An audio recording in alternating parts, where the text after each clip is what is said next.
السلام علیکم، novels with money میں آپ سب کو ویلکم۔ امید ہے آپ سب بالکل خیریت سے ہوں گے۔ آج جو میں ناول اسٹارٹ کرنے جا رہی ہوں وہ تھوڑا سا لانگ ناول ہے۔ شارٹ ناول بہت سارے ہو گئے تو میں نے سوچا اب تھوڑا سا کوئی سلسلہ وار ناول اسٹارٹ کرتے ہیں۔ دیکھتے ہیں اب اس کی 15 قسطیں بھی ہو سکتی ہیں، 20 بھی ہو سکتی ہیں۔ اب وہ ڈیپینڈ کرتا ہے کہ میں ایک دن میں کتنے منٹس یا کتنے گھنٹے کی ریکارڈنگ کر سکتی ہوں۔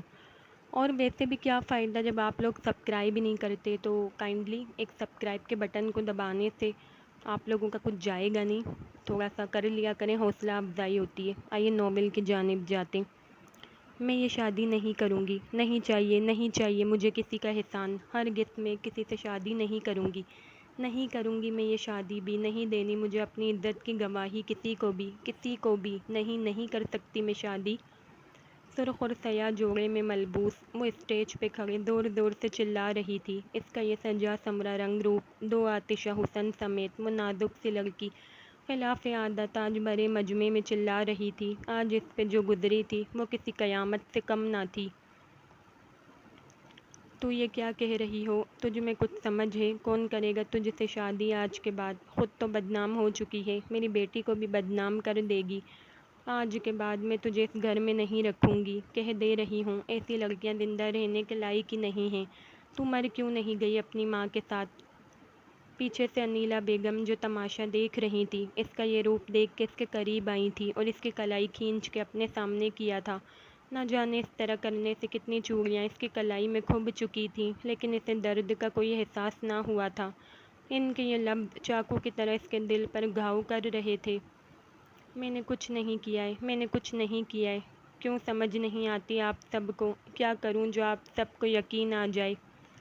وہ سرخ چوڑیوں اور مہندی سے سجے ہاتھ ان کے سامنے جوڑتے ہوئے بولی تھی۔ مستقل رونے سے اس کا جسم شل ہو چکا تھا، جبکہ اس کے چہرہ بھر قسم کی خوشی سے آزاد ہو چکا تھا۔ اس کے چہرے پہ بس اپنی سچائی کا یقین دلانے کی جستجو تھی، لیکن یہاں تھا کون جو اس کا یقین کرتا؟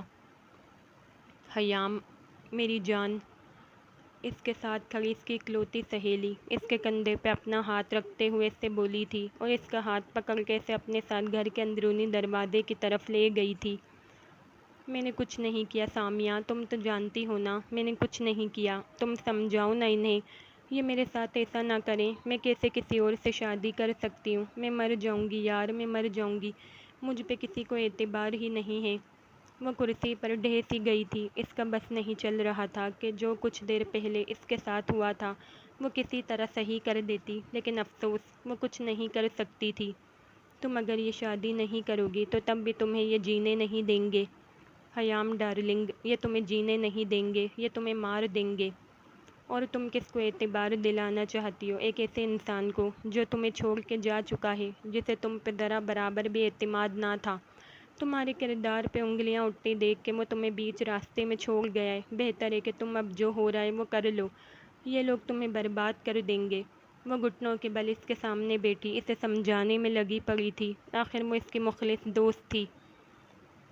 آج میرا مرنے کو دل کر رہا ہے، کیا میں مر جاؤں؟ وہ اس پہ چیخی تھی جیسے ساری اس کی غلطی ہو۔ ہاں تم مر جاؤ۔ وہ اس کو ہوش و حواس میں نہیں لگی تھی۔ چلو باہر، قاضی مزید انتظار نہیں کرے، جلدی باہر آؤ اور اپنا یہ منہ یہاں سے لے کے دفع ہو جاؤ، عذاب بن گئی ہو ہمارے لیے۔ ماریا ایک دم کمرے میں نمودار ہوئی تھی اور ان کو دیکھ کے جل سی گئی تھی۔ یو گیٹ لوسٹ، اپنی شکل نہ لے کے آیا کرو سامنے۔ خیام کی وجہ سے تمہیں برداشت کرتی ہوں کیونکہ تم اس کی کزن ہو، ورنہ تمہارا حشر کر کے رکھ دوں۔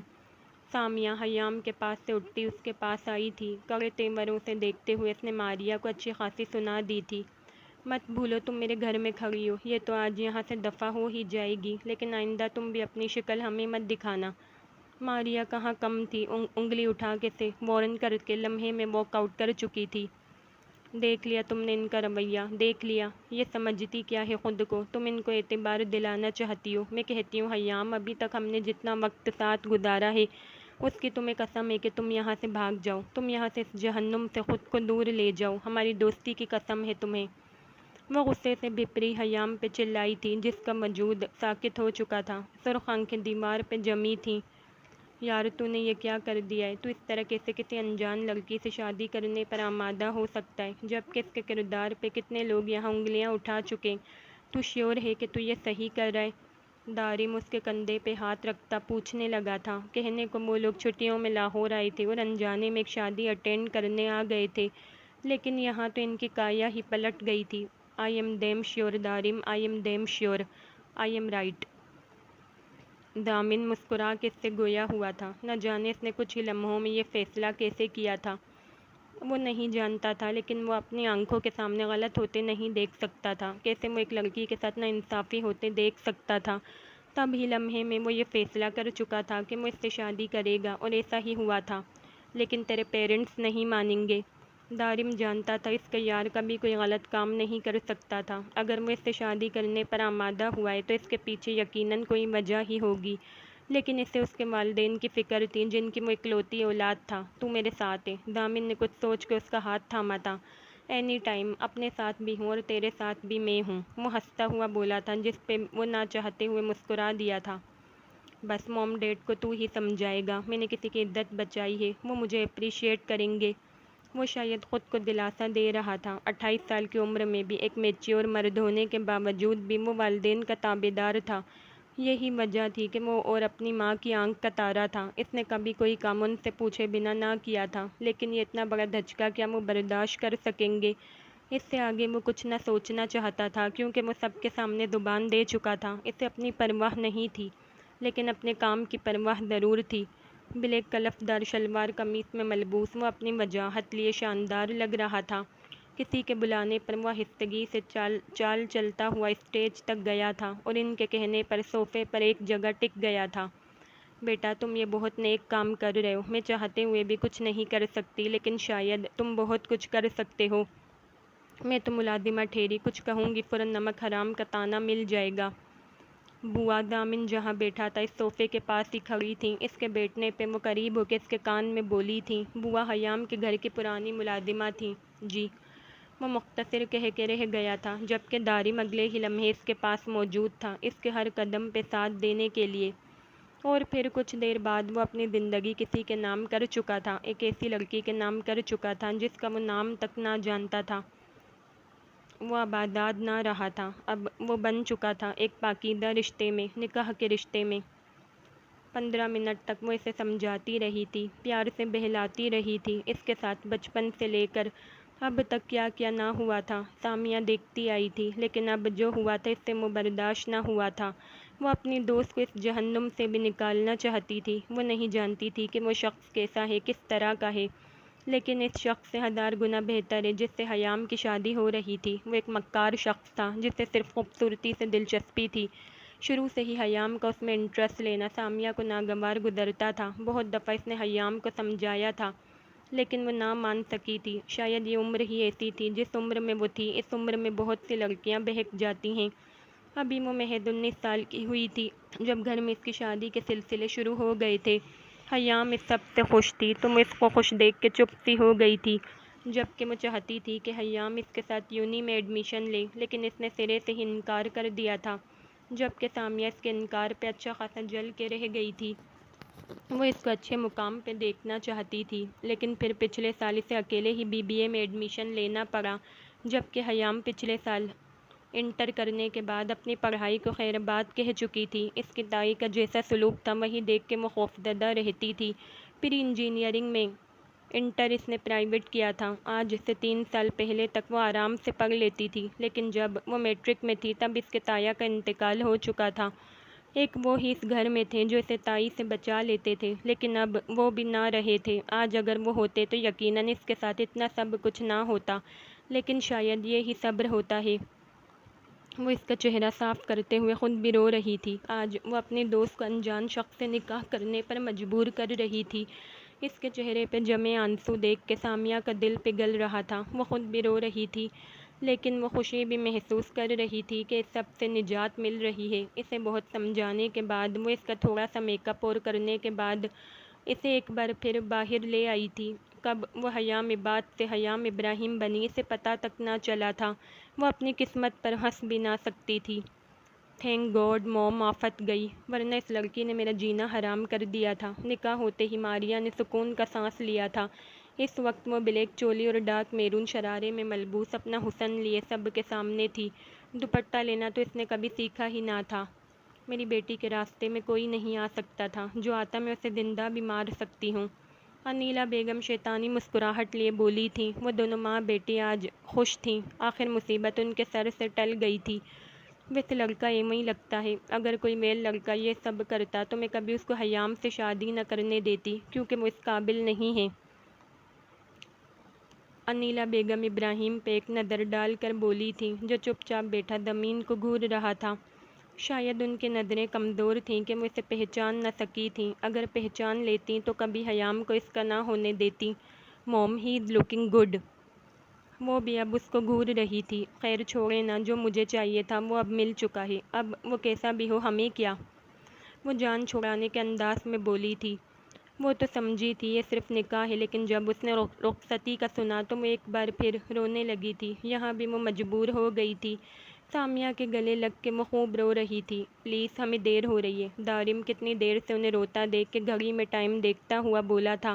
جہاں 12 بجنے لگے تھے تب جا کے سامیہ خود اس سے الگ ہوئی تھی۔ Please can you give me your phone number?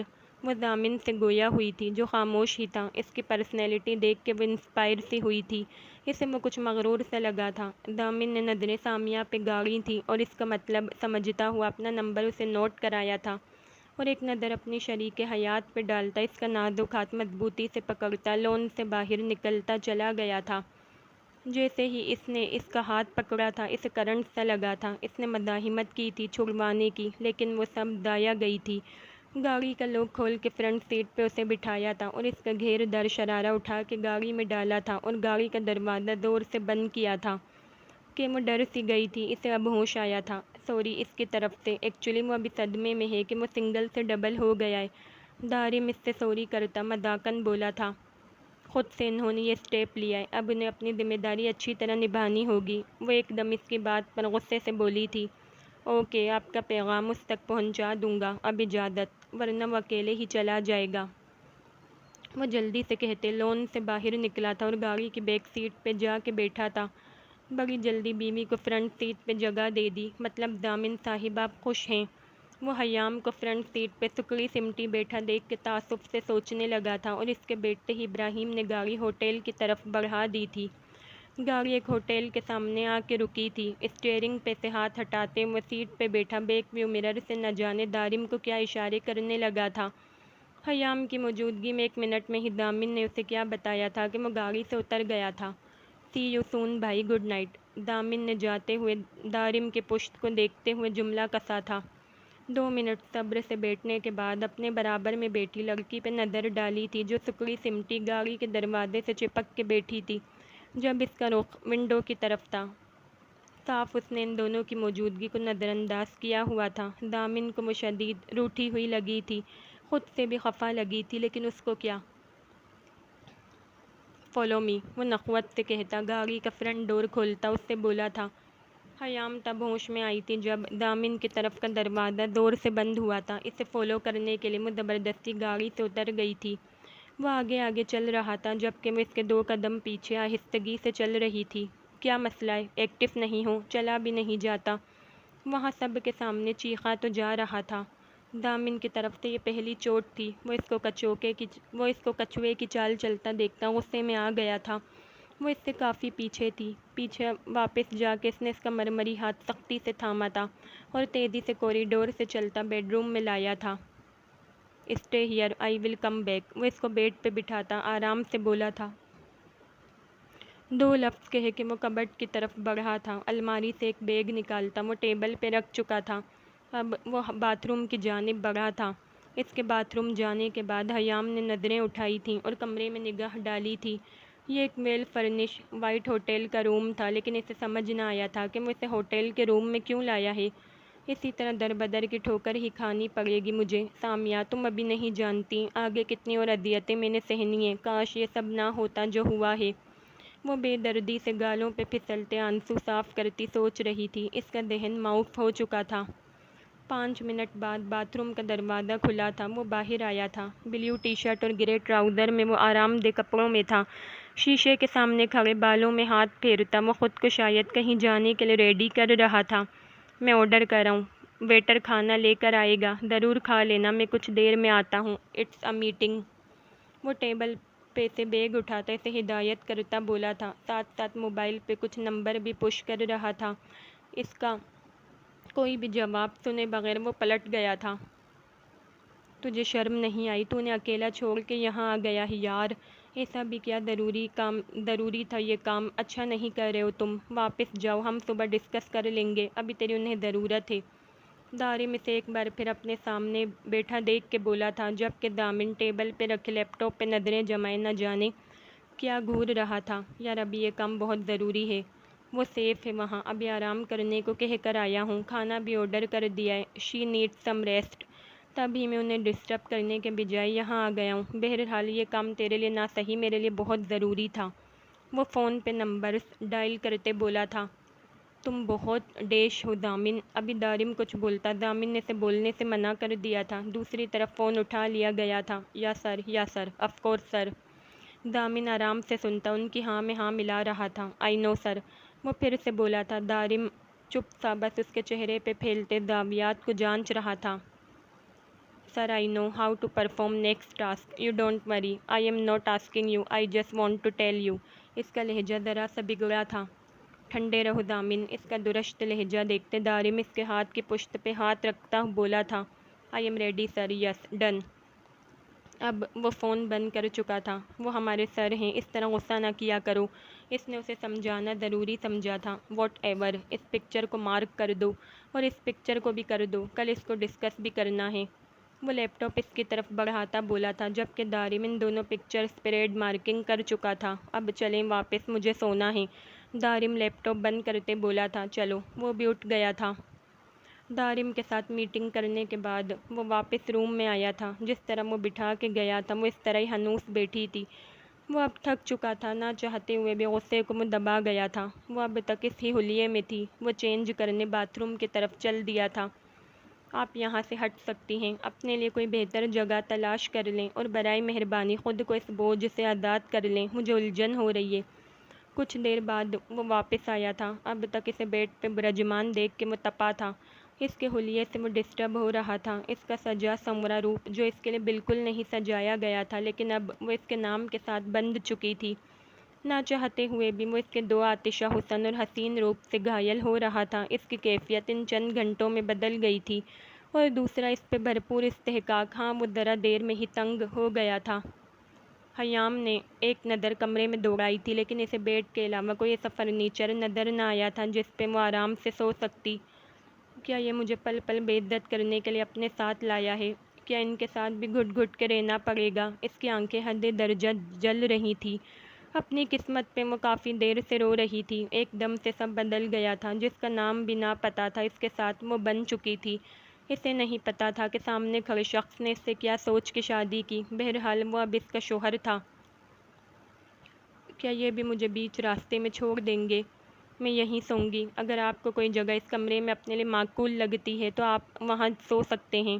یہ اس کا پہلا جملہ تھا۔ وہ بیڈ سے اٹھتی، بلڈ ریڈ لہنگا سنبھالتی کھڑی ہو گئی تھی، تھوڑا جھجک کے لیکن بنا ڈرے بولی تھی، سلی گرل آ جاؤ پھر، میں انتظار کر رہا ہوں۔ وہ بنا اس کے چہرے کے ضاویات دیکھتا نائٹ گاؤن کی ڈوری کستا بیڈ کی ایک سائڈ پہ پھیل کے دراز ہو گیا تھا۔ صاف اشارہ بیڈ کی طرف تھا۔ اس کی نظریں خیام کی پشت پہ تھیں، لیکن وہ کچھ کہنا چاہتی تھی۔ کوئی لیکن نہیں، میں یہاں انتظار کر رہا ہوں، وہ بازو بیڈ پہ پھیلاتا بولا تھا۔ خیام اس کا اشارہ سمجھ کر ایک دم کنفیوز ہو گئی تھی۔ وہ اس پوزیشن میں ہی نہ تھی کہ اس کی موجودگی بھی برداشت کرے، لیکن یہاں تو اس کا رنگ سرخ ہوا تھا، آنکھیں جھکی تھیں۔ کیا چینج کروں میں؟ میرے پاس کپڑے نہیں ہیں، وہ جھجک سے بولی تھی۔ کیا وہ اتنا لاپرواہ ہے اسے معلوم ہی نہیں کہ اس کے پاس کچھ نہیں ہے؟ اوہ شٹ، وہ ایک دم لیٹے سے اٹھ بیٹھا تھا۔ کبٹ کھولو، اس میں میرا سوٹ کیس ہے، اس میں سے اپنے مطلب کا کچھ ٹی شرٹ، جینز، ٹراؤزر اور شارٹ جو سمجھ آئے نکال کے چینج کر لو اور اپنا حلیہ درست کرو فوراً، وہ اس کو حکم دیتا بولا تھا۔ اس کا دل نہ جانے کیوں بے چین سا ہو رہا تھا۔ کمرے میں اضافہ، ایک لڑکی کا اضافہ، وہ بھی حلال روپ میں۔ اس کا دماغ آہستہ آہستہ معاف ہو جاتا اگر وہ اس کو چینج کا نہ بولتا۔ اس کا نوخیز حسن، کم عمری، نازک سی لچکدار ڈالی کی طرح تھی وہ، بالکل صاف شفاف۔ اس کے بارے میں سوچتا وہ آنکھیں بند کر کے لیٹ گیا تھا اور نیند کی وادیوں میں اترنے لگا تھا۔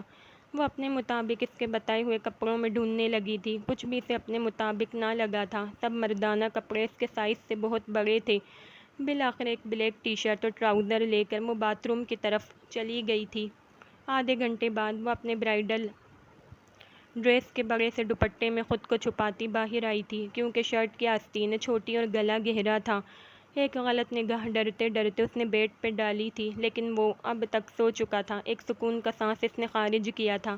نہ جانے سے ٹھنڈ سی پڑی تھی، ورنہ جب دامن نے اسے اشارہ کیا تھا تو وہ دہل سی گئی تھی۔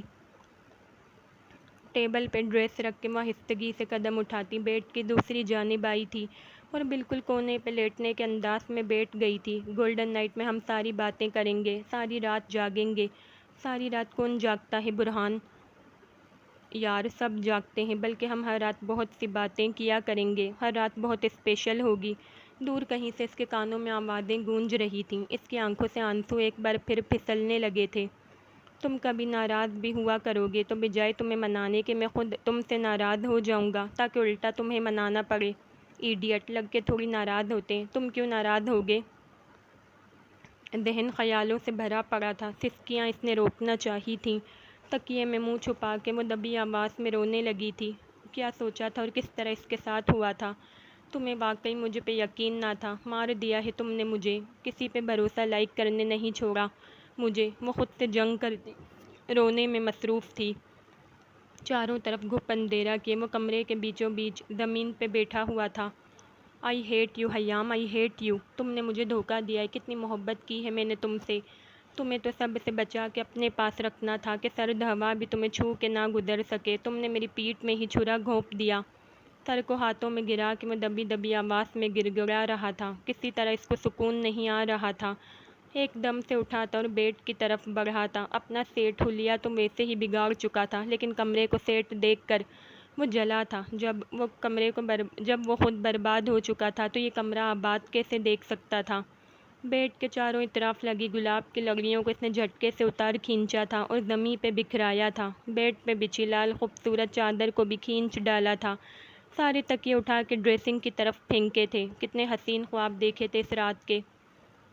وہ چیخا تھا۔ سائڈ ٹیبلز اور ہر ٹیبلز پہ جلتی موم بتیوں کو اپنے ہاتھ کی ہتھیلی سے بجھایا تھا کہ اس کا ہاتھ زخمی بھی ہوا تھا، اسے درد محسوس بھی نہ ہوا تھا۔ کمرے کے ہر طرف لگے خوبصورت پھولوں کے بکے وہ بھی برباد کر چکا تھا۔ کیسے رہوں گا تمہارے بغیر؟ ماریا شاید صحیح کہتی تھی، ایسا کچھ کرنا تھا تو مجھے بتا دیتی، نہیں بڑھتا میں اتنی آگے۔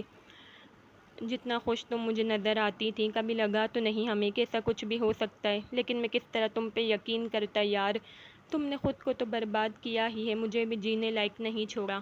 موبائل میں اس کی اور اپنی بے پناہ تصویروں کے کولیجز دیکھتے ہوئے وہ آہستہ آہستہ ہچکیوں سمیت رو رہا تھا۔ تمہیں اس کا ساتھ دینا چاہیے تھا، تمہیں حیام کا ساتھ دینا چاہیے تھا۔ وہ بھی تم سے اتنی محبت کرتی تھی جتنی تم کرتے تھے۔ تم اس کو کس طرح کسی کے ساتھ بھی دیکھ کے یوں یقین کر سکتے ہو؟ اچانک اس کے سماعت سے آواز آئی تھی۔ اس کا دل کسی طرح راضی نہ تھا۔ اسلام آباد۔ خوبصورت نئے جدید طرز کے بنے بنگلے کے سامنے ایک ساتھ ہی بہت سی گاڑیوں کے ٹائر چرچرانے کی آواز ان کے کانوں میں سنائی دی تھی۔ وہ لاؤنج میں بیٹھی انتظار میں ہی تھیں۔ جلدی سے اپنی ساڑی کا پلو سیٹ کرتی وہ اٹھی تھیں اور دوڑ کے راستہ طے کرتے بیرونی گیٹ کی طرف بھاگی تھیں۔ آج بھی ان کی محبت پہلے کی طرح قائم تھی۔ شادی 30 سال بعد بھی وہ اس طرح ہی ان کا انتظار کرتی تھیں، جس طرح وہ شادی کے اوائل دنوں میں کرتی تھیں۔ رائل بلو ساڑی دیپتن کی، جس کے بارڈرز میرون کام سے رنگا رنگ تھے، وہ اب بھی بہت گریسفل نظر آتی تھیں۔ Welcome sir. ملازمین گیٹ پہ استقبال کے لیے کھڑے تھے۔ گیٹ پہ 3 گاڑیاں تھیں، جن میں سے بیچ والی گاڑی میں سے وہ اترے تھے جن کا انہیں 2 دن سے انتظار تھا، جبکہ آگے پیچھے ڈھیروں باڈی گارڈز گاڑیوں میں تھے۔ شکریہ عاقب بابا، ٹھیک ہیں آپ؟ عاقب بابا ان کے بہت پرانے ملازم تھے جو شروع سے ہی ان کے سرونٹ کوارٹر میں مقیم تھے۔ وہ بہت ہی سادہ دل اور وفادار ملازم تھے۔ ان کی عزت اس بنگلے میں رہتا ہر فرد کرتا تھا، جبکہ وہ عمر میں بھی سب سے بڑے تھے۔ جی بیٹا، اللہ کا کرم ہے۔ کیسے گزرے آپ کے دن؟ عدیل صاحب سر جھکائے ان کے سامنے کھڑے تھے۔ اچھے گزرے، آئیے ناشتہ کیجیے ہمارے ساتھ۔ وہ ان سے پیار لیتے ادب سے بولے تھے۔ آپ آرام کریں، ہم کر چکا ہے۔ وہ سیدھے سے عاجزی کے ساتھ منع کر چکے تھے۔ اوکے، آپ خیال رکھیے گا، اب میں چلتا ہوں۔ وہ اب بنگلے کے اندرونی دروازے کی طرف بڑھ گئے تھے۔ سورج کی نرم چمکیلی شعاعیں اس کے چہرے پہ رقص کرنے لگی تھیں۔ دامن نے کسمسا کے آنکھیں کھول دی تھیں۔ کھڑکی سے آتی سورج کی شعاؤں روشنی نے اسے اٹھنے پہ مجبور کر دیا تھا۔ اس کی سائڈ کی کھڑکی کھلی ہوئی تھی۔ ایک نگاہ کھلی کھڑکی اور ہٹے پردوں پہ ڈالی تھی۔ نگاہ کا زاویہ بدل کے اس نے کروٹ لی تھی اور بستر کے دوسری طرف نگاہیں مرکوز کی تھیں۔ وہ سکڑی سمٹی بیڈ کے کونے پر کمبل کو اچھی طرح دبوچے وہ نیند میں ڈوبی ہوئی تھی۔ متورم سرخ چہرہ، کالے سیاہ دراز بال، کچھ تکیے پہ کچھ بستر پہ بکھرے تھے۔ گالوں پہ مٹے مٹے آنسوؤں کے نشان، لمبی سیاہ پلکوں کی جھکی جالر۔ وہ اس کو روبرو دیکھ کے اپنے اتنے قریب پاس دیکھ کے ٹھٹکا تھا۔ رات کا واقعہ یاد آنے پہ اسے سمجھ آنے لگا تھا۔ اپنے بیڈ پہ اضافہ دیکھ کے وہ مسکرایا تھا۔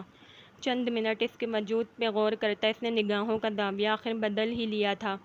اب وہ گھڑی میں ٹائم دیکھتا اٹھا تھا۔ 11 بجتے دیکھ کے وہ چونکا تھا۔ آخر اتنا لیٹ سو کیسے گیا؟ 10 منٹ بعد وہ شاور لے کر آیا تھا اور اگلے 10 منٹ میں اس نے خود کو ریڈی کیا تھا۔ جوس کا گلاس بھرنے کے بعد اس نے سائڈ ٹیبل سے موبائل گاڑی کی کیس اٹھائی تھی۔ ایک نگاہ پھر اس پہ ڈالی تھی۔ وہ اب تک ویسے ہی سو رہی تھی۔ اس پہ کمبل سیٹ کرنے کے لیے اس نے آگے بڑھنا چاہا تھا لیکن اس کے قدم تھم گئے تھے۔ فوکس آن یور ٹاسک دامن، اپنے مقصد پہ نظر ثانی کرو۔ اس کے ضمیر نے اسے فوراً روک دیا تھا۔ فوراً وہ رخ موڑتا، کمرے کو لاک کرتا باہر چلا گیا تھا۔ اس کا ارادہ اب شاپنگ مال کی طرف جانے کا تھا۔ آپ کو معلوم ہے جب آپ شہر سے باہر جاتے ہیں تو گھر کتنا اکیلا ہو جاتا ہے۔ آپ کو کیا ضرورت ہے ساری میٹنگز باہر رکھنے کی؟ آپ باپ بیٹے کو میرا بالکل خیال نہیں ہے۔ اس اکیلے اتنے بڑے گھر میں اکیلی میں پریشان ہو جاتی ہوں۔ کوئی کام بھی نہیں ہوتا کرنے کو۔ بیٹا بھی دوسرے شہر، شوہر بھی آئے دن کسی شہر۔ وہ رخ موڑ کے ناراضگی سے کہہ رہی تھیں۔ کام سے جاتا ہوں، ہنی مون پہ تھوڑی جاتا ہوں، اپنی فائلز اور لیپ ٹاپ کے ساتھ یار۔ وہ ان کے کندھے پہ بازو پھیلا کے پیار سے بولے تھے۔ عدیل صاحب شہر کے معروف بزنس ٹائکون تھے۔ ہر دوسرے ہفتے وہ شہر سے باہر جبکہ ہر دوسرے مہینے وہ ملک سے باہر ہوتے تھے۔ تانیہ بیگم پریشان آ گئی تھی۔ آپ دونوں ہمیشہ ایسا ہی کرتے ہیں۔ وہ اور ناراض ہوئی تھی۔ یار، میں نے آپ کے بیٹے کو کتنا سمجھایا تھا کہ بزنس پڑھ کے باپ کے ساتھ بزنس میں لگ جائے لیکن انہیں تو کچھ اور ہی کرنا تھا۔ اگر وہ ابھی میرے ساتھ میرا آفس سنبھال رہا ہوتا تو ہم اسی شہر میں سب مل کے رہتے۔ عدیل صاحب چاہتے تھے کہ ان کا اکلوتا بیٹا دامن عدیل ہمدانی ان کی طرح بزنس میں انٹرسٹ لے لیکن اس کا انٹرسٹ کبھی بھی اس طرف نہ تھا۔ جبکہ دامن اپنی ڈیوٹی کی وجہ سے کراچی میں رہتا تھا، بس چھٹیوں میں ایک ہفتہ مہینوں بعد گزارنے آتا تھا۔ تانیہ بیگم اس کھیل سے تنگ آ گئی تھی۔ ان کی دامن کے سوا کوئی اور اولاد بھی نہ تھی جس کی وجہ سے گھر میں کچھ رونق ہو، لیکن جب بھی دامن آتا پورے گھر میں روشنی رونق پھیل جاتی۔ میرے بیٹے کو کچھ نہ کہا کریں، بس اللہ اس کی ہر قدم پہ حفاظت کرے اور اسے حفظ و امان میں رکھے، آمین۔ وہ برا مان جاتی تھیں جب بھی وہ ہلکا سا بھی دامن کو کچھ ٹوکتے یا کہتے۔ انہیں اپنی اولاد سے بے پناہ محبت تھی۔ وہ تھا بھی ایک اور جیسے اس کی جاب تھی ان کی جان پہ بنی رہتی تھی۔ وہ دن رات ہر نماز میں وہ اس کی خیر و عافیت کی دعا کرتی تھیں۔ آپ کا بیٹا لاہور میں چھٹیاں انجوائے کر رہا ہے، میرے ذرائع سے مجھے پتہ لگا ہے، کل رات ہی۔ عدیل صاحب انہیں چڑھانے کے لیے مزے سے کہہ رہے تھے۔ واٹ؟ یہاں کیوں نہیں آئے وہ؟ انہیں حیرت ہوئی تھی۔ یار کیا اتنا حیران ہونا، بچہ چاہتا ہوگا کچھ گھومنا پھرنا، اسلام آباد تو ویسے بھی وہ گھوم چکا ہے، اب دارم اور وہ کچھ دن وہاں گزارنا چاہتے ہیں، بچوں کو بھی اسپیس چاہیے ہوتی ہے۔ عدیل صاحب آرام و اطمینان سے بولے تھے۔ آپ لوگ نہیں سمجھ سکتے میرے دل کا حال، اس کو چھونے کے لیے میں ترس جاتی ہوں۔ ان کی آنکھیں نم ہونے لگی تھیں۔ تانیہ ادھر، اب آئی دامن تو اس سے دو ٹوک فائنل بات کر لیں گے کہ وہ شادی کر لے۔ ویسے بھی آپ نے اپنی سرکلز کی کتنی لڑکیاں اس کے لیے دیکھ رکھی ہیں، جب وہ شادی کر لے گا تو گھر بھی جلدی ہی آیا کرے گا اور آپ کا دل بھی گھر میں لگ جائے گا۔ صاحبزادے کی عمر بھی ہو گئی ہے۔ وہ ان کے ہاتھ تھامتے محبت سے بولے تھے۔ وہ نہیں کرنا چاہتا ابھی شادی، 2 دن پہلے ہی میری اس سے اس حوالے سے بات ہوئی تھی۔ وہ آنسو صاف کرتی بولی تھیں۔ تھوڑا اب ہم بلیک میل کریں گے تو کام بن جائے گا، آپ پریشان نہ ہو۔ وہ انہیں ساتھ لگاتے بولے تھے۔ شاپنگ مال پہ گاڑی روک کے اترا تھا۔ وہ خاص اس وقت بنا کچھ کھائے خاص ایام کے لیے شاپنگ کرنے نکلا تھا۔ تاکہ اس کے اٹھنے تک وہ اسے اس کی ضروری چیزیں پیش کر سکے۔ حیام کی ذمہ داری اب اس کی تھی اور اپنے سے وابستہ لوگوں کا وہ بے حد دھیان رکھتا تھا، اور اب تو وہ اس کی شریک حیات تھی، انچاہی ہی صحیح، اچانک ہی صحیح، لیکن تھی تو وہ اس کی بیوی۔ مال کے اندر آ کے وہ ایک لیڈیز شاپ کی طرف بڑھا تھا۔ کیا لوں پہلے، وہ سوچنے لگا تھا۔ پہلے کپڑے دیکھ لیتا ہوں۔ وہ ڈریسز کی طرف بڑھا تھا، تب اس کے پاس ایک سیلز گرل آئی تھی۔ میں آئی ہیلپ یو سر؟ وہ پروفیشنلی انداز میں مسکرا کر اس سے مخاطب ہوئی تھی۔ جی پلیز، مجھے کپڑے چاہیے۔ وہ کنفیوز سا ہوا تھا۔ اس کی پرسنالٹی دوسروں کو کنفیوز کر دینے والی تھی، لیکن آج وہ لیڈیز شاپنگ کرنے میں کنفیوز سا ہوا تھا۔ پہلے کبھی اس کا کوئی اس طرح کا تجربہ نہ تھا۔ اپنی موم کے ساتھ وہ کبھی شاپنگ پہ نہیں گیا تھا۔ سر آپ کے کپڑے یہاں موجود نہیں ہیں، پلیز آپ جینٹس شاپ پہ جائیں، وہ آہستہ سے بولی تھی، یا اسے کوئی غلط فہمی ہوئی تھی؟ مس، مجھے گرل ڈریس چاہیے، جینٹس چاہیے ہوتے تو میں یہاں کبھی نہیں آتا۔ وہ بمشکل اس کی بات میں غصہ ضبط کرتا لفظ چبا کے بولا تھا۔ آئیے سر، میں آپ کو دکھاتی ہوں۔ وہ ہاتھ سے اشارہ کرتے ہوئے اسے لیڈیز بوتیک کی طرف لے گئی تھی۔ سر سائز بتائیں، میں آپ کو سب طرح کے نیو کلیکشن شو کرواتی ہوں۔ سائز مجھے نہیں پتہ۔ وہ تنگ آ گیا تھا، پدل ہوا تھا۔ سر آپ کو کس سائز کا ڈریس چاہیے؟ آپ بتائیں گے تو تب ہی اپنی مطلوبہ چیز لے سکیں گے۔ آپ کو کس کے لیے لینا ہے ڈریس؟ اپنے سائز کے 6-7 ڈریس دے دیں پلیز، کسی بھی کلر کے، اور باقی سب چیزیں بھی۔ ابھی بھی وہ پدل ہوا تھا، نہ جانے کیا کہہ گیا تھا۔ واٹ سر آپ کی مسز کی ایج کیا ہے؟ وہ بھڑکی تھی، چہرہ سرخ لیے وہ بولی تھی۔ آپ کو اتنا انٹرسٹ کیوں ہے کہ کس کے لیے لینا ہے؟ 17-18 سال کی لڑکی کے سائز کی ہر چیز مجھے پیک کروا دیں، شوز، ڈریسز، ایسیسریز، پرفیومز وغیرہ، اور جو کچھ رہ گیا ہے۔ وہ اب غصے سے بولا تھا، اس کو اچھا خاصا جھاڑ چکا تھا۔ سیلز گرل نے جلدی سے اپنے ورکرز کو آرڈر دیا تھا، کلر لائٹ ہونے چاہیے ڈریس کے، بلو، بلیک، براؤن مت پیک کروا دینا۔ ایک آخری ہدایت دامن کی طرف سے تھی۔ جی سر۔ وہ بوکھلائی تھی، دامن کے چہرے کے تاثرات بگڑ چکے تھے۔ آدھے گھنٹے میں وہ شاپنگ بیگز لے کر وہاں سے نکلا تھا، لیکن ان آدھے گھنٹے میں وہ صحیح مصیبت میں پھنس گیا تھا۔ اب تو نے مجھے کمرے سے تو نکال ہی دیا ہے بیٹا، دیکھ لیا تھا تجھے صبح میں کہاں گیا تھا۔ دارم اپنے کمرے میں ونڈو کے سامنے کھڑا دامن سے فون پہ شکوے کر رہا تھا۔ کل رات ہی دامن نے اسے اشارے میں کہہ دیا تھا کہ میں دوسرا روم بک کروا لے، جبکہ پہلے وہ ایک ہی روم میں ٹھہرے تھے، لیکن اب حیام کی وجہ سے اس نے ایسا کیا تھا۔ مال گیا تھا یار، اب پھر کیا لڑکی کو الگ روم میں ٹھہرواتا؟ اگر وہ بھاگ جاتی تو؟ ابھی تجھے نہیں معلوم کتنے کام کی بندی ہے وہ، اس سے ہی تو کڑی ملنی ہے، اگر اسے ایک لمحے بھی چھوڑنے کا رسک میں نہیں لے سکتا۔ دامن بیڈ پہ دراز بولا تھا، اس کے پاؤں زمین پہ لٹک رہے تھے۔ کیا مطلب؟ تم کیا کہنا چاہ رہے ہو دامن؟ کیا کام نکلوانے ہیں تم نے اس سے؟ دارم ناسمجھی سے بولا تھا۔ ابے یار، اب وہ بیوی ہے میری، بیوی کے کیا حقوق فرائض ہوتے ہیں، وہ سب اپنے حق لینے ہیں، اس کو اس کے حق دینے ہیں، مطلب وہی تو اب میری فیوچر ہے، مطلب کڑی۔ وہ مزے سے بات کو بدل گیا تھا، بہت شاطر قسم کا بندہ تھا وہ، کس طرح سامنے والے کو دیر کرنا ہے وہ اچھی طرح جانتا تھا، لیکن دارم بھی کچھ کم نہ تھا، فی الحال چپ ہو گیا تھا۔ آرام، پیار، محبت، خلوص سے یہ سب کرنا، اپنے پیشے والے عقل، غصہ، روب، بھڑک، گرجدار آواز سب سائڈ پہ رکھ دینا اپنا رشتہ شروع کرنے سے پہلے۔ وہ بھی اچھی طرح مکھن لگاتے ہوئے بات کو بند کر چکا تھا۔ بہرحال ناشتے کا بتاؤ، ناشتہ کرنے آؤں تمہارے کمرے میں یا بیوی کے ساتھ کرو گے؟ دارم مذاقاً بولا تھا۔ یار وہ ابھی کچھ ڈسٹرب ہے نا، رات بھی ہم نے کھانا نہیں کھایا تھا، مطلب اس نے نہیں کھایا تھا، اب تمہاری موجودگی میں وہ سہم جائے گی، انشاءاللہ ہم ڈنر ساتھ کریں گے۔ وہ سمجھا رہا تھا، وہ خود کو سمجھا رہا تھا یا اسے، یہ اسے بھی معلوم نہ تھا۔ گڈ ہے یار، ویری رسپانسبل، اوکے تم کر لو، دارم سمجھتا مسکراتا بولا تھا۔ اچھا ہوئے فون بند کرو، اب دوسری کال آ رہی ہے۔ وہ باتھ روم کی طرف نگاہ جمائے بولا تھا، جہاں سے وہ ابھی باہر آئی تھی، ہلکے آسمانی کلر کی کرتی اور وائٹ ٹائٹس پہنے، جارجٹ کا دوپٹہ گلے میں ڈالے وہ باہر آئی تھی۔ ان کپڑوں میں ملبوس وہ بہت اچھی لگ رہی تھی، اس کا نکھرا نکھرا روپ، دھلا چمکدار وجود، صاف شفاف میدے جیسی رنگت، اور کچھ صاف لگ رہی تھی۔ وہ محبوب سا اسے دیکھنے میں مگن ہو گیا تھا۔ فون کال وہ بند کر چکا تھا، لیٹے لیٹے وہ اپنی بھرپور نگاہیں اس پہ جمائے ہوئے تھا۔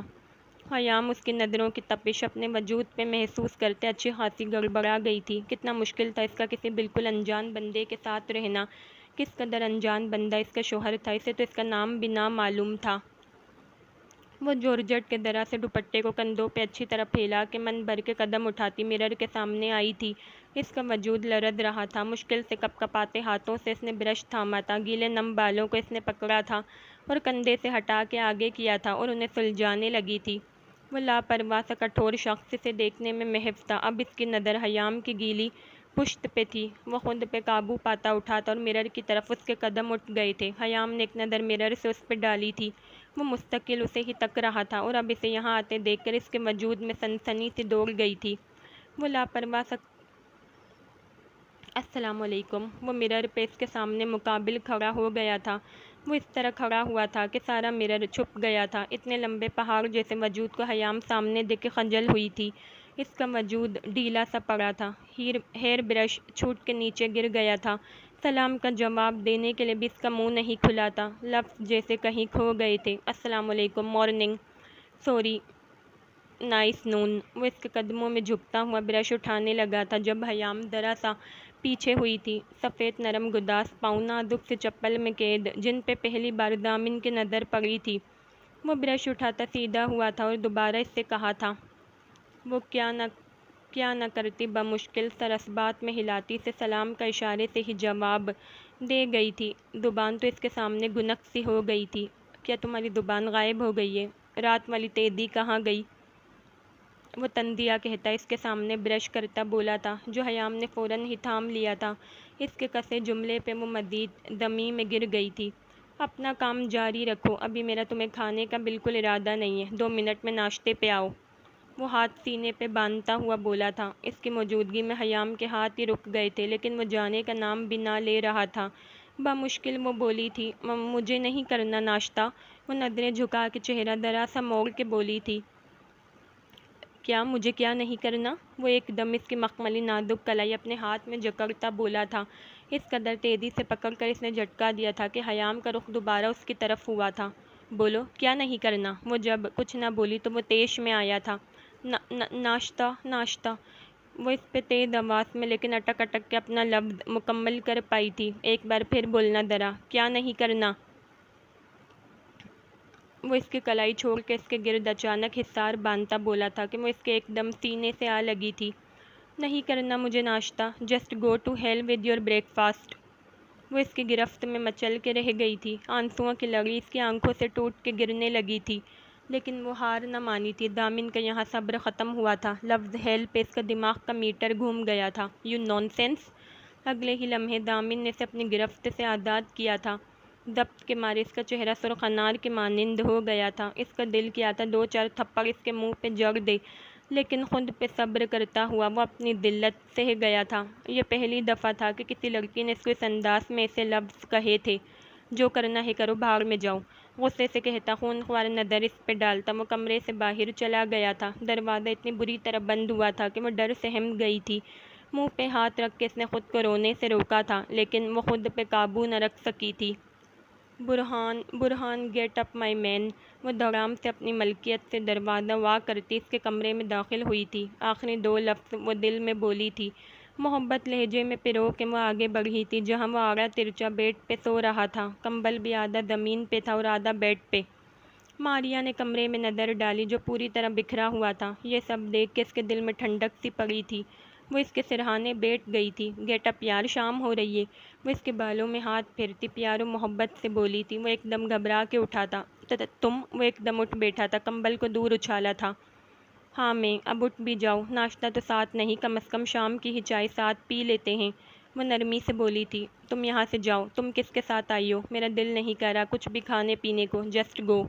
وہ غصے سے پھنکارا تھا، آنکھیں سرخ انگارہ ہو رہی تھیں۔ ماریا ذرا سی دور ہوئی تھی۔ برہان، تم اس کا غصہ مجھ پہ نہیں اتار سکتے، وہ چلائی تھی۔ تو تمہیں صبح صبح میرے گھر کے میرے بیڈ روم میں داخل ہونے کی ضرورت نہیں ہے، تمہارا کوئی حق نہیں یہاں میرے بیڈ پہ میرے سرہانے بیٹھنے کا، اپنے گھر جاؤ فوراً۔ وہ بیڈ سے اٹھتا، اپنے سفید بھاری پاؤں میں 2 پٹی کی کالی چپل پہنتا وہ انگلی اٹھا کے اسے وارن کر گیا تھا۔ Burhan, you insulting me. اسے اپنی بے عزتی بہت کھلی تھی۔ I do because I want. Towel کبٹ سے لیتا وہ باتھ روم میں گھس گیا تھا، جبکہ ماریا الٹے پاؤں روتی ہوئی اس کے کمرے سے نکلی تھی۔ بیٹا کیا ہوا؟ ماریا سنو۔ سیڑھیوں سے تیزی سے اترتی وہ باہر کی طرف جا رہی تھی جب آرزو بیگم نے اسے آواز دی تھی۔ آنی وہ مڑ کے ان سے لپٹ گئی تھی اور تیزی سے رونے لگی تھی۔ کیا ہوا؟ تم برہان کے بیڈ روم میں گئی تھی نا؟ وہ اس کی کمر تھپکتی پریشانی سے بولی تھی۔ آپ کے بیٹے نے مجھے شدید بے عزت کر کے روم سے نکال دیا ہے پھپھو، آج تک میری بے عزتی اتنی کسی نے بھی نہیں کی۔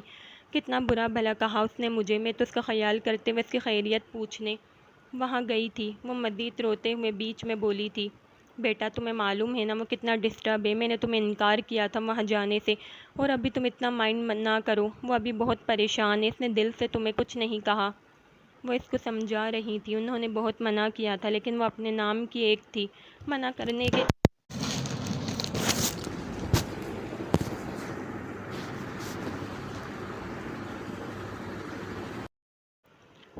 انہوں نے بہت منع کیا تھا لیکن وہ اپنے نام کی ایک تھی، منع کرنے کے باوجود صبح ہی صبح یہاں چلی آئی تھی اور دن میں چوتھی بار اس کے روم کا چکر لگا چکی تھی، لیکن اب تو حد ہو گئی تھی۔ میں یہاں 1 منٹ نہیں رکوں گی پھپھو، جا رہی ہوں میں۔ وہ آنسو صاف کرتی ان سے الگ ہوتی وہاں سے بھاگتی چلی گئی تھی۔ برہان، وہ بیٹے کو پکارنے لگی تھی۔ ساحل سمندر کے قریب ریسٹورینٹ میں بیٹھے وہ ڈنر کا آرڈر کر چکے تھے۔ شام ڈھل چکی تھی، رات نے اپنے پر پھیلائے ہوئے تھے۔ یہاں ہم گھومنے آئے تو تیری کیسی قسمت پلٹی ہے، دارم ہنستے ہوئے بولا تھا۔ شکر کر تیری نہیں پلٹی، کسی مصیبت سے کم نہیں ہے قسمت کا پلٹنا، ابھی نہ جانے آگے مجھے کیا کیا امتحان دینے ہیں، کون بچائے گا مجھے میری موم سے۔ وہ چہرے پر رونے والے تاثرات بنا کے معصومیت سے بولا تھا، بات تو واقعی سیریس ہے یار، آنٹی جی نے تو واقعی بینڈ بجا دینی ہے، نہ جانے قبول کریں کہ نہ کریں، اور پھر وہ لڑکیاں، وہ سب کہاں جائیں گی؟ دارم سوچتے ہوئے بولا تھا۔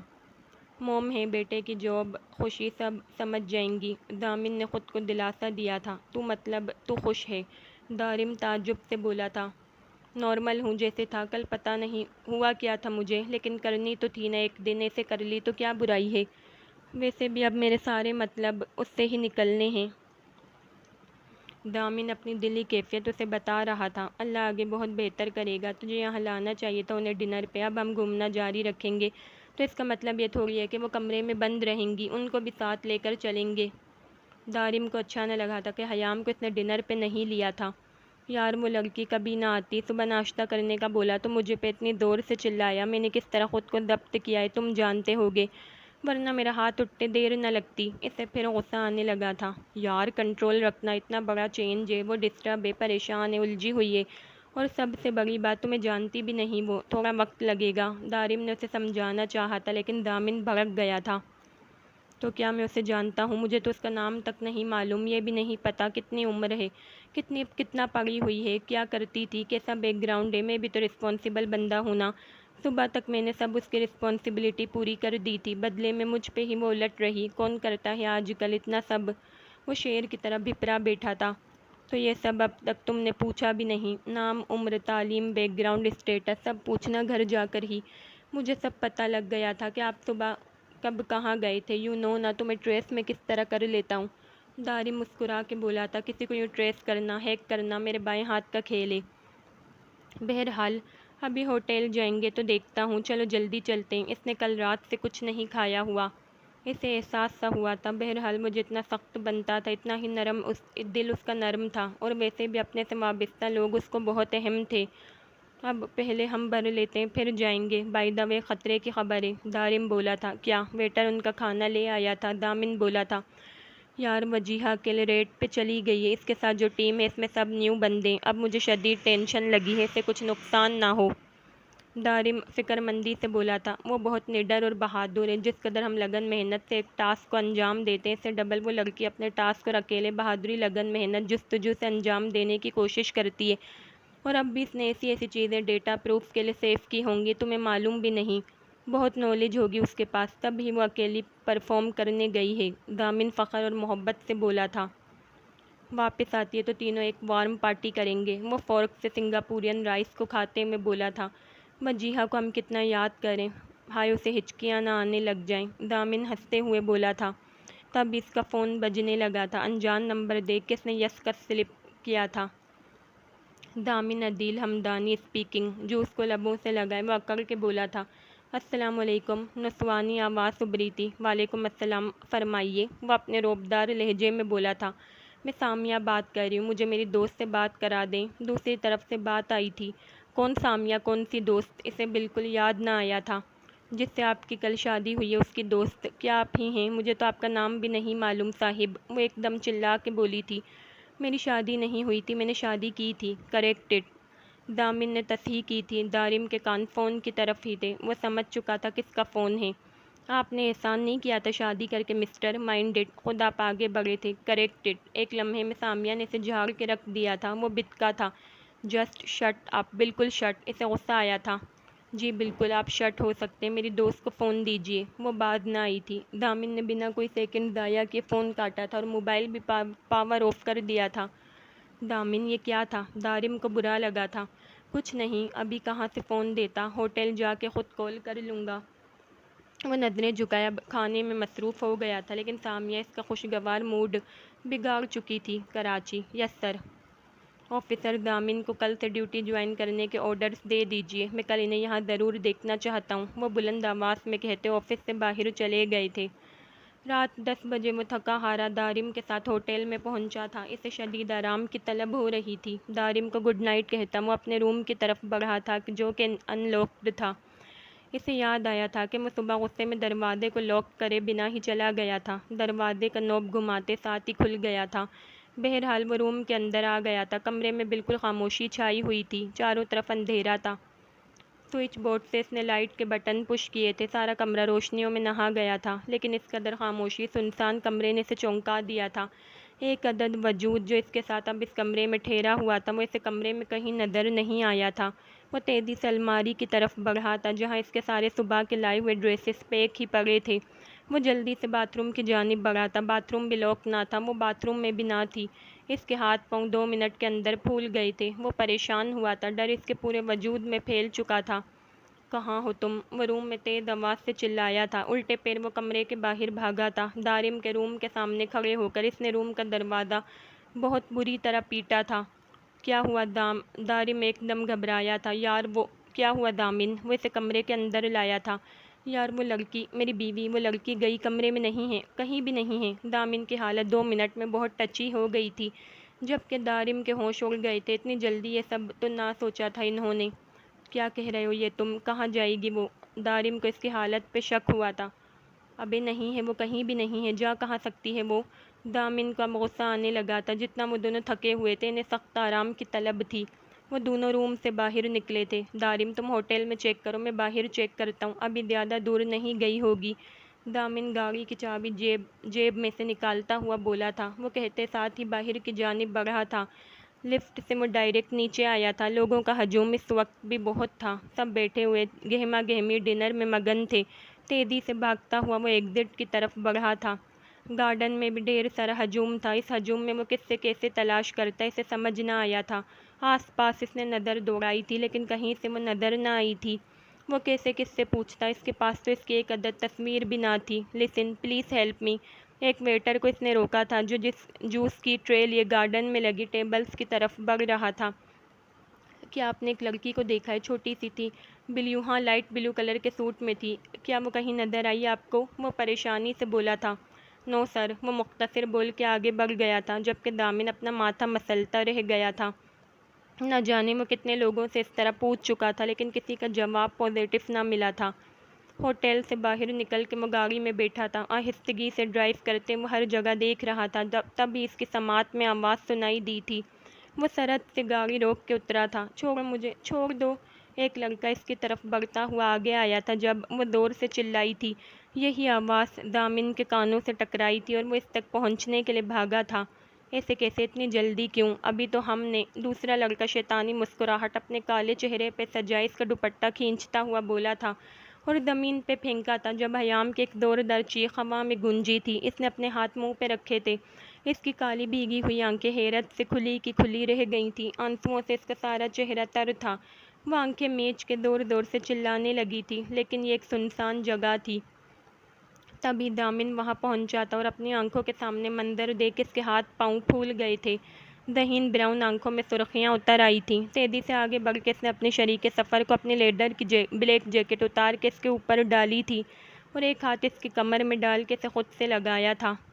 عاشق آ گیا ہے، لو بھائی، بہن کا بھائی آ گیا، وہی لڑکا مذاق بناتا ہوا بولا تھا اور دامن کے تھوڑا سا قریب آیا تھا، جبکہ دوسرا لڑکا قدرے پیچھے کھڑا تھا۔ دامن مزید طیش میں آیا تھا۔ ہچکیوں سے روتے ہوئے حیام نے اپنے اوپر کسی کا لمس محسوس کر کے آنکھیں آہستہ سے کھولی تھیں اور چہرہ اوپر کر کے دیکھا تھا۔ دامن کا چہرہ دیکھ کے، ہاں اس کا چہرہ دیکھ کے، اسے خود کے پاس دیکھ کے وہ زور سے رونے لگی تھی۔ دامن نے حیام کو سختی سے آنکھیں دکھائی تھی لیکن وہ چپ نہیں ہوئی تھی۔ لو بھائی، رومانس سے بھرپور مووی بھائی بہن کی لگی ہوئی ہے۔ شیروز ذرا پاپ کارن تو لے کر آ۔ وہی لڑکا مٹی میں چکوری مار کے مٹی میں بیٹھ کے آنکھ دباتا بولا تھا۔ یہی لمحہ تھا دامن کا کنٹرول ختم ہوا تھا۔ جو جیکٹ اس نے حیام کو پہنائی تھی، اس جیکٹ کے انر سائڈ پہ دامن نے ہاتھ ڈالا تھا۔ اس سیکرٹ پاکٹ میں سے اس نے کب پسٹل نکالی تھی ان سب کو معلوم بھی نہ ہوا تھا، لیکن حیام اس کے لمس سے، اس کے چھونے پہ کانپ سی گئی تھی۔ بنا کوئی لمحہ ضائع کیے بغیر اپنی پسٹل اس نے لوڈ کی تھی اور ایک گولی ہوا میں چلائی تھی۔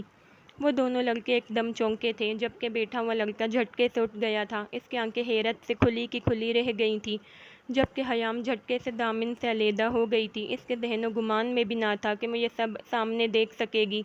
دامن تھوڑا سا آگے بڑھا تھا اور اس کے لڑکے کے ہاتھ پہ گولی چلائی تھی۔ اس کا نشانہ اتنا پکا تھا کہ سیدھا اس کے ہاتھ کی پشت میں وہ گولی جا کے لگی تھی۔ وہ لڑکا تڑپ کے رہ گیا تھا۔ اس کے چہرے کے تاثرات جو کچھ دیر پہلے تک بہت خوشگوار اور گھناؤنے تھے، اب وہ تڑپ اور آسودگی میں بدل چکے تھے۔ کتے، تیری اتنی ہمت ہوئی کیسے اس کی طرف بڑھنے کی؟ دوسری گولی اس نے دوسرے لڑکے کی ٹانگ میں ماری تھی جو اپنے نشانے پہ ٹھک سے لگی تھی۔ وہ بھی زمین پہ گر سا گیا تھا۔ اور بتا کس کس کے دوپٹے تو نے کھینچے ہیں؟ وہ اس کے ہاتھ میں لگی گولی کی طرف اشارہ کرتا ہوا بولا تھا۔ اب یقیناً تو کبھی خود سے کھانا بھی نہ کھا سکے گا، اور دوپٹہ اتارنے کی تو بہت دور کی بات ہوگی۔ جینس کے پائنچے فولڈ کرتا وہ ان کے پاس نیچے مٹی میں بیٹھا تھا اور غرا کے بولا تھا، جبکہ مکہ اس کے منہ پہ مارا تھا کہ اس کے بھاری مکے سے اس کے منہ سے خون بہہ نکلا تھا۔ اب بول تو اپنے جیسے غلیظ لفظ۔ وہ اس پہ ڈھاڑا تھا، لیکن وہ دونوں لڑکے کچھ بولنے کے لائق نہ رہے تھے۔ اتنا کافی ہے تم لوگوں کے لیے۔ اگر کوئی پوچھے کہ اس رات خوبصورت اندھیرے میں کون تمہارا یہ انجام کر کے گیا ہے تو بولنا، انسپکٹر دامن عدیل ہمدانی آیا تھا۔ نام تو یاد رہے گا نا؟ وہ تندیہ مسکراہٹ اچھال کے ایک مکہ اور جڑ کے اٹھ چکا تھا۔ پسٹل اب اس نے اپنی جینس کی پاکٹ میں رکھی تھی اور واپس مڑا تھا۔ مٹی میں پڑا اس کا سفید ململ کا دوپٹہ اس نے جھک کے اٹھایا تھا اور اسے ہاتھوں میں لے کر عقیدت سے آنکھوں سے لگایا تھا اور اسے چوما تھا۔ واؤ! آہستہ سے چلتے ہوئے وہ حیام کے پاس آیا تھا جو منہ موڑ کے کھڑی، باقاعدہ کھڑی، کانپ رہی تھی۔ اس کو کندھوں سے تھام کے اس کا رخ اپنی جانب کر کے دوپٹہ اس کے سر پہ ڈالا تھا اور اپنے مضبوط سینے سے لگایا تھا۔ اس کے سینے سے لگنے کی دیر تھی، وہ صدمے سے باہر نکلی تھی اور پھوٹ پھوٹ کے رو دی تھی۔ بیوی اگر کچھ برا لگتا ہے تو اس طرح راستے میں چھوڑ کے بھاگا نہیں جاتا، بعد میں انجام پھر بہت برا ہوتا ہے۔ وہ اس کے بالوں کو سنوارتا غصے، نفرت، اکڑ، رعب کو سائڈ پہ رکھ کے بولا تھا۔ وہ ٹھیک تھی، یہی اس کے لیے کافی تھا۔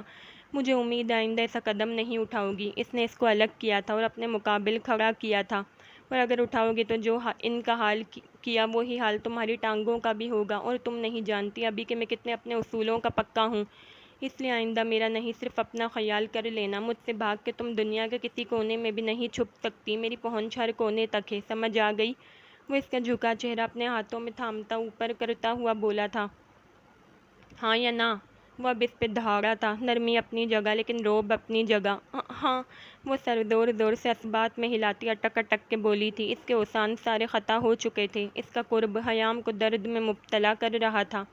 Let's go. وہ اس کا ہاتھ سختی سے تھام کے راستے کی جانب بڑھ گیا تھا، جبکہ حیام نے ایک نظر پیچھے مڑ کے ان لڑکوں پہ ڈالی تھی جو تڑپ درد سے بے ہوش ہو گئے تھے۔ ان کا انجام دیکھ کے حیام پورے دل و جان سے کانپ گئی تھی، لیکن مقابل کو کہاں فکر تھی۔ ہاں یار، تم ریسٹ کرو، بیوی مل گئی ہے۔ ایک ہاتھ اسٹیئرنگ پہ رکھے، دوسرے ہاتھ سے فون پکڑے وہ ڈرائیونگ سیٹ پہ بیٹھا، فون کان سے لگائے بولا تھا۔ فون پہ دوسری طرف دارم تھا، جبکہ حیام فرنٹ سیٹ پہ بالکل خاموش بیٹھی تھی۔ اسے اپنا بی پی لو ہوتا محسوس ہوا تھا۔ سیٹ سے سر ٹکائے وہ آنکھیں موند گئی تھی۔ اپنے جسم پہ اس کی جیکٹ کی موجودگی اسے گرم احساس میں مبتلا کر رہی تھی۔ سارے واقعے کو سوچتے ہوئے نیم بے ہوشی کی حالت میں جانے لگی تھی۔ کل دوپہر کا وہ کھانا کھائی ہوئی تھی اور اب رات تک اس کا معدہ آنتیں سب سوکھ چکی تھیں۔ آنکھوں میں اندھیرا سا چھانے لگا تھا۔ صبح ناشتے کو ٹھکرا کے وہ دن بھر بھی کچھ نہ کھا سکی تھی۔ لفظ بیوی پہ حیام کے سوتے ہوئے احساس بھی جاگ گئے تھے۔ بیوی کسی اور کی بننا تھا اور وہ بن کسی اور کی گئی تھی۔ کہیں نہیں تھی، بس پول کے پاس بیٹھی تھی، ہوٹل کی بیک سائڈ پہ ہی تھی۔ وہ پھر بولا تھا، ہاں اب تم آرام کرو، ہم بھی آرام کریں گے، گڈ نائٹ۔ فون بند کر کے اس نے گاڑی پارک کی تھی۔ ایک بار پھر وہ ہوٹل پہنچ چکے تھے۔ گاڑی پارک کرنے کے بعد ایک نظر اس نے برابر والی سیٹ پہ ڈالی تھی۔ چلو، وہ ڈیش بورڈ سے موبائل اٹھاتا اور کی نکالتا ہوا بولا تھا، لیکن وہ اٹھی نہ تھی، اس کے وجود میں کوئی حرکت نہیں ہوئی تھی۔ اب کیا مصیبت ہے؟ کتنا بڑا عذاب ہو یار تم، اب کیا ہو گیا ہے؟ وہ غصے سے دہاڑا تھا، لیکن اب بھی کوئی اثر نہ ہوا تھا۔ اس نے اسے کندھے سے پکڑ کے زور سے ہلایا تھا، تب جا کے وہ غنودگی سے باہر آئی تھی۔ کیا یہیں سونا ہے؟ خود کو تو پریشان ہوتی ہو، ساتھ میں مجھے بھی پریشان رکھتی ہو، اب چلو روم میں۔ وہ کہتا گاڑی سے اتر گیا تھا۔ خیام نم ہوتی آنکھوں کے ساتھ دروازہ بمشکل کھولتی اتری تھی، لیکن اسے اپنے پیروں پہ چلنا مشکل لگ رہا تھا۔ جب وہ ڈرتے ڈرتے بولی تھی، آپ سنیں؟ وہ اس کی آہستہ آواز سن نہیں پایا تھا۔ پروٹیکٹر۔ وہ تھوڑا تیز آواز نکال کے بند ہوتی آنکھوں کو کھولنے کی کوشش کرتے ہوئے بولی تھی۔ تب دامن نے مڑ کے پیچھے دیکھا تھا۔ خیام کے منہ سے سوچ کے صرف یہی لفظ نکلا تھا کہ کیا ہوا؟ وہ بھاگ کر پیچھے آیا تھا اور اس کا زمین پہ بوس ہوتا وجود تھاما تھا۔ فرسٹ ایپیسوڈ آج کے لیے اتنا ہی، انشاءاللہ پھر آپ سے نیکسٹ ایپیسوڈ میں ملاقات ہوگی۔ تب تک کے لیے اپنا بہت سارا دھیان رکھیے گا، اور ہو سکے تو پلیز میرا چینل سبسکرائب کر لیے گا۔ اللہ حافظ۔